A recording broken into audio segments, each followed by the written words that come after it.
Tahun 2020 memang sangat mencabar bagi kita. Bukan sahaja disebabkan COVID-19, tetapi tiada bekalan air ekoran tindakan penjenayah alam sekitar yang mencemarkan sungai kita. Kalau korang nak tahu inisiatif Kerajaan Negeri Selangor dalam menangani masalah bekalan air akibat pencemaran air, korang kena tengok video ni sampai habis.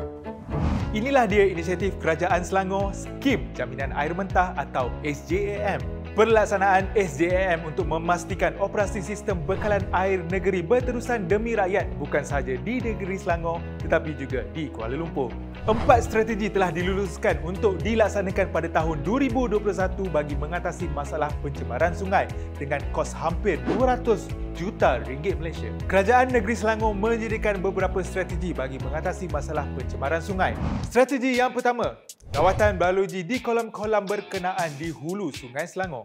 Rawatan akuarintim merupakan proses rawatan air yang menggunakan bioteknologi yang membersihkan dan menjernihkan air secara semula jadi serta membantu penghapusan bau, penghapusan minyak dan grease pada air sungai di kawasan hulu. Strategi yang kedua, Kerajaan Selangor memperkemaskan tindakan pemantauan lembangan sungai melalui pemantauan dan pengawasan menggunakan drone berteknologi tinggi bertujuan untuk analisis air, mengawasi kawasan, mengumpul bukti, pantau secara online dan boleh ambil sampel air. Video dari drone akan jadi bahan bukti. Dengan penambahan petugas luas, mereka akan mengadakan pengawasan 24 jam dan pantauan river patrol dan buat pertama kalinya mereka menggunakan TOC analyzer yang boleh kesan sebarang perubahan dalam air sama ada dari segi kandungan air ataupun bau. Pemantauan 24 jam oleh skuad pantas luas di kawasan sensitif, pertambahan anggota serta kabin pemantauan dengan membuat rondaan di kawasan risiko tinggi. Strategi ketiga, pembinaan infrastruktur pengepaman terus dari Hybrid Off-River Augmentation Storage atau singkatannya HORAS 600. HORAS berfungsi sebagai sumber air tambahan bagi memenuhi keperluan LRA seperti Gempangan.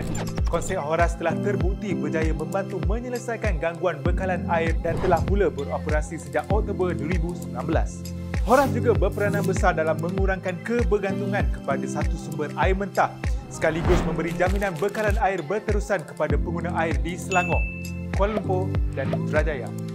Strategi keempat, penguatkuasaan enactment Lembaga Urus Air Selangor luas dalam pidaan 2020. Denda minimum RM200,000, maksimum RM1 juta dan maksimum 3 tahun penjara. Tambahan kalau disabit kesalahan, tuntutan ganti rugi segala kos pembersihan ditanggung oleh pesalah. Kuasa menyita tanpa waran kepada beberapa kilang yang didirikan secara haram dah mula dirubuhkan. Ini akan dibuat secara berperingkat dan berterusan. Selain itu, jawatan kuasa khas juga ditubuhkan bagi memantau dan memastikan air sungai tidak dicemari dengan bahan kimia atau sampah serak yang boleh menjejaskan bekalan air mentah kepada loji-loji rawatan air. Kita kena faham kenapa bekalan air dihentikan jika berlakunya pencemaran.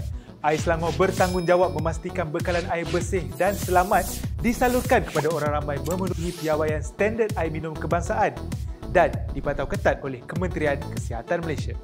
Air Selangor juga kini sedang melaksanakan pembangunan skim bekalan air rasau dengan membina loji rawatan air rasau peringkat pertama untuk mengurangkan kebergantungan kepada bekalan air dari loji-loji rawatan air di Sungai Selangor. Loji ini dijangka akan siap pada tahun 2024 dan akan memberi manfaat besar kepada rakyat terutamanya di wilayah Kelang dan Petaling. Untuk menjayakan usaha Kerajaan Negeri Selangor dalam menangani isu air ini, kita sebagai rakyat Selangor kenalah mainkan peranan. Elakkan pembaziran air, sentiasa mengamalkan tips-tips perkhidmatan air. Laporkan sebarang aktiviti yang mencurigakan kepada pihak berkuasa dan bersama-samalah kita hentikan jenayah terhadap alam sekitar. Paling penting, Kerajaan Negeri akan memberikan ganjaran kepada pemberi maklumat jika segala bukti yang diberikan adalah benar. Harapnya tahun 2021 akan memberikan kesejahteraan dalam kehidupan kita dengan bekalan air yang berterusan. Kita selalu dengar, tiada air sangat susah. Jadi bersamalah kita berganding bahu demi bekalan air yang lestari.